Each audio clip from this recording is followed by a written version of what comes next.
The morning sun had barely climbed above the horizon when a convoy of glossy black SUVs rolled across the quiet regional airport, their polished exteriors reflecting streaks of golden daylight.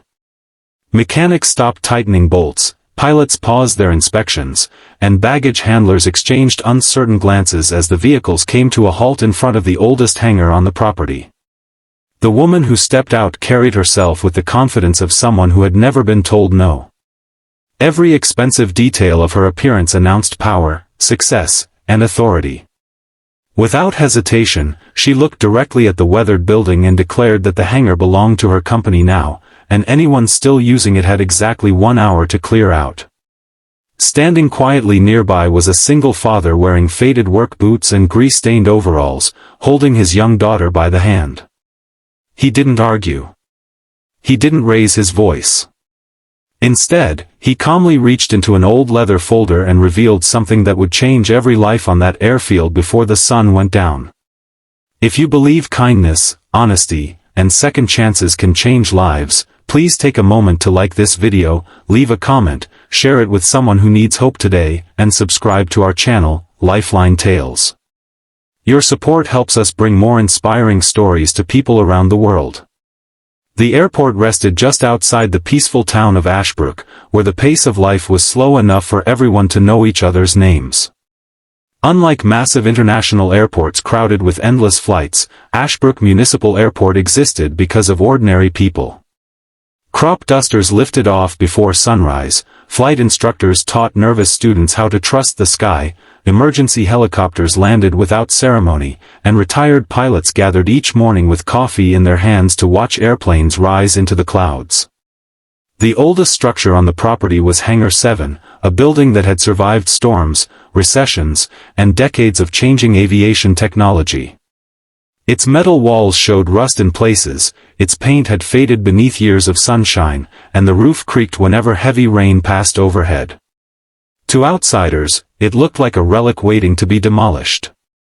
To the people of Ashbrook, it represented home. The man standing outside that hangar was named Rowan Mercer. At 38 years old, life had carved quiet strength into every line of his face. 5 years earlier, his wife had lost her life after a sudden illness that left their entire world shattered in only a few weeks. Since then, Rowan had raised his daughter alone while working every possible job around the airport. He repaired engines, inspected propellers, cleaned hangars, fueled aircraft, and sometimes stayed awake through the night helping stranded pilots get safely back into the air. The work paid little, but it allowed him to remain close to the only place where he still felt connected to happier memories. His daughter, 8-year-old Ivy, had practically grown up beneath airplane wings. She knew the names of aircraft before she learned multiplication tables, and she believed every pilot carried a little piece of magic. Each morning before school, Ivy sat on an old wooden crate beside her father while he worked. She would sketch airplanes in a worn notebook her mother had once used for recipes. Rowan often watched her drawings when she wasn't looking. Every page carried dreams too large for a child who had already known so much loss. She drew herself flying rescue helicopters, delivering medicine to distant villages, and smiling beside people whose lives she imagined she had saved. Rowan never had enough money to buy expensive toys, but he never allowed Ivy to stop dreaming. Whenever an old aircraft was scheduled for retirement, he asked permission to keep broken instruments and worn-out flight maps, bringing them home so Ivy could build imaginary cockpits inside their tiny rented house.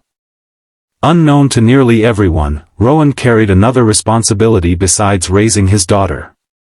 Years earlier, an elderly pilot named Walter Brennan had quietly entrusted Rowan with preserving something precious. Walter had owned several acres surrounding the airport before donating much of it to the town decades earlier. He never had children of his own, and after watching Rowan care for him during his final years, Walter decided to leave behind one final gift. Hidden inside a weathered metal lockbox rested documents proving ownership of the original runway land beneath the airport. The agreement allowed public use indefinitely, but legal ownership remained with Walter's estate until transferred to its chosen heir. That heir was Rowan Mercer. Walter had begged him never to reveal the truth unless someone tried to exploit the airport for profit instead of protecting the community. For years, Rowan ignored the documents.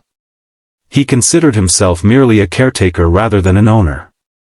The airport belonged to everyone who relied on it. As long as nobody threatened that purpose, the papers stayed safely locked away. Everything changed when Vantage Aero Holdings announced plans to purchase Ashbrook Municipal Airport. The company's CEO, Selina Voss, had built her reputation transforming forgotten airports into profitable luxury aviation centers. Investors admired her fearless decisions. Business magazines praised her relentless ambition. Competitors feared negotiations with her because she rarely accepted compromise. Wherever her company arrived, private terminals replaced community buildings, membership fees increased, and local workers often disappeared beneath waves of corporate restructuring. To shareholders, Selina represented progress. To small towns, she often represented the end of familiar traditions. Ashbrook's mayor believed the investment would secure the airport's future. Rising maintenance costs had pushed the town budget beyond its limits, and Vantage Aero promised millions of dollars in improvements. New hangars, luxury lounges, executive offices, and expanded private jet facilities filled glossy brochures displayed at city meetings. Many residents welcomed the proposal because they feared the airport might otherwise close permanently. Others worried something priceless would disappear beneath polished concrete and modern architecture. Hangar 7 stood directly in the center of Selina's redevelopment plans. According to company blueprints, the aging building would be demolished within weeks and replaced by a multimillion-dollar executive terminal designed for wealthy travelers. The local flight school would relocate several miles away, emergency volunteer services would lose their storage area, and Rowan's maintenance workshop would vanish entirely. The morning Selina arrived, she walked confidently across the cracked pavement, followed by lawyers, engineers, architects, and financial advisors carrying digital tablets. Every few steps someone handed her another report or blueprint. She barely looked up as employees nervously watched from a distance. Numbers mattered. Efficiency mattered. Sentiment rarely appeared in business forecasts. Rowan continued repairing an old training aircraft while ivy quietly colored nearby. He had learned that panic solved nothing.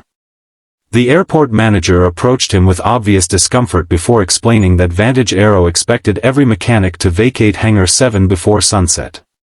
Equipment would be inventoried, locks replaced, and demolition surveys would begin immediately. Around them, silence settled across the airport. Nobody wanted to be the first person forced to leave. Mechanics exchanged worried looks. Volunteer firefighters stared helplessly at their equipment stored inside the building. Flight instructors wondered where their students would train next month. The hangar had become more than steel beams and concrete floors. It had become the beating heart of a small aviation family. Selina finally stopped several yards from Rowan. She studied the old structure with detached professionalism, seeing maintenance costs instead of memories. She saw peeling paint instead of decades of service. She saw financial opportunity where others saw history. Without waiting for introductions, she announced that the property now belonged to her company and instructed everyone to begin clearing the building immediately so construction schedules would remain on time. Most people lowered their heads. Some quietly began packing. Rowan simply removed a rag from his hands and looked across the runway stretching toward the distant hills glowing beneath the bright daytime sky. A gentle breeze carried the scent of fresh-cut grass mixed with aviation fuel, reminding him of mornings spent beside Walter Brennan listening to stories about courage, sacrifice, and responsibility. Walter had often said that true ownership wasn't measured by legal papers but by protecting people when they needed someone willing to stand firm. For several long moments, Rowan remained silent. Then he walked inside the hangar. Many assumed he was gathering his belongings. Instead, he disappeared into a small office tucked behind shelves filled with aircraft parts. Inside an aging metal safe rested the leather folder Walter had entrusted to him years before. His hands trembled slightly as he lifted it. Not because he feared confrontation. Because he understood that opening the folder meant changing the future forever. Outside, workers continued preparing to leave while Selena reviewed demolition timelines with her engineering team. Everything appeared to be unfolding exactly according to schedule.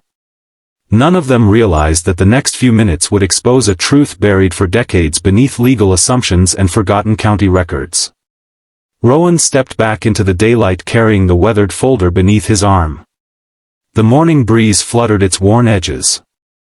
Across the runway, Ivy watched her father with quiet faith, not fully understanding why everyone seemed frightened.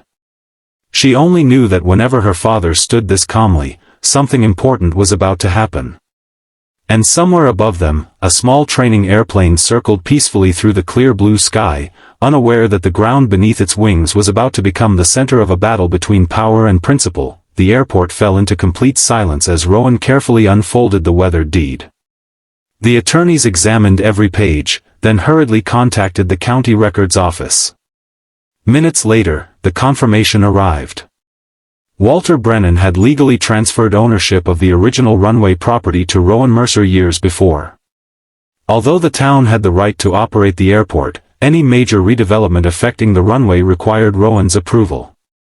Without his consent, the entire luxury expansion came to an immediate halt. For the first time in years, Selena Voss found herself without an answer. She had built her career believing every obstacle could be overcome with money, contracts, or influence. Yet none of those things mattered now. Standing before her was not a wealthy businessman or a rival corporation, but a single father who had quietly protected a promise without ever seeking recognition. Around them, the airport workers slowly realized what had happened. Relief spread across their faces, but Rowan raised a hand, asking everyone to remain calm. He had never wanted a fight. He only wanted the airport to remain a place that served ordinary people. That afternoon, Rowan invited Selena to walk with him along the runway. The bright daytime sun stretched long shadows across the pavement as small aircraft continued their training flights overhead. He showed her the weathered memorial plaque dedicated to volunteer pilots who had flown emergency medical missions for decades. He pointed toward the modest hangar where young students learned to fly, many of whom could only afford lessons because local mechanics donated their time. He introduced her to veterans who repaired aircraft without charge and to volunteers who rushed into storms whenever rescue missions were needed. Every corner of the airport carried a story that could never appear on a financial report. As Selena listened, something within her began to change. She remembered her own late father, a mechanic who had spent his life repairing airplanes at a small airport much like this one. Before success had filled her calendar with meetings and negotiations, she had once dreamed of protecting places exactly like Ashbrook. Somewhere along the way, ambition had replaced compassion. The next morning, Selena gathered the town council, airport employees, and local residents beneath the open sky. Instead of announcing another corporate takeover, she publicly withdrew the demolition plans.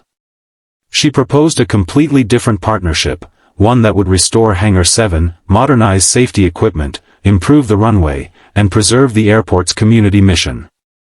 Her company would invest in the future without erasing the past, and Rowan would remain a permanent member of the airport's governing board to ensure that every decision honored Walter Brennan's vision. Tears filled many eyes as applause echoed across the airfield. Mechanics embraced one another. Student pilots smiled with relief. Ivy ran across the warm concrete and wrapped her arms around her father, knowing only that the place she loved had been saved. Rowan looked toward the clear blue sky, quietly wishing his wife and Walter could have witnessed the moment. Their faith in kindness had lived on through him. Months later, Hangar 7 stood proudly restored instead of demolished. Fresh paint covered its walls, but its heart remained unchanged. Children still visited after school to watch airplanes take flight. Volunteer pilots still answered emergency calls. Ivy continued filling notebook after notebook with drawings, only now she had a scholarship funded jointly by the airport and Vantage Aero to help her one day become the rescue pilot she had always dreamed of being. If this story touched your heart and reminded you that integrity is stronger than power, please like this video, share it with your friends and family, leave a heartfelt comment below, and subscribe to Lifeline Tales for more inspiring stories that celebrate hope, courage, and compassion. Before we say goodbye, tell us in the comments, what would you have done if you were standing in Rowan's place? We'd truly love to read your thoughts. As the golden afternoon sun bathed Ashbrook Municipal Airport in warm light, another small airplane lifted gracefully into the endless blue sky. Rowan watched it disappear beyond the horizon while Ivy held his hand, smiling with hope for the future. The deed to the runway had protected the airport, but it was kindness, humility, and the courage to stand for what was right that truly saved it. In the end, the greatest legacy anyone can leave behind is not land, wealth, or power, but the lives they choose to protect and the hope they inspire in others. And for everyone who witnessed that remarkable day, the runway would forever remind them that one honest heart can change the course of countless lives.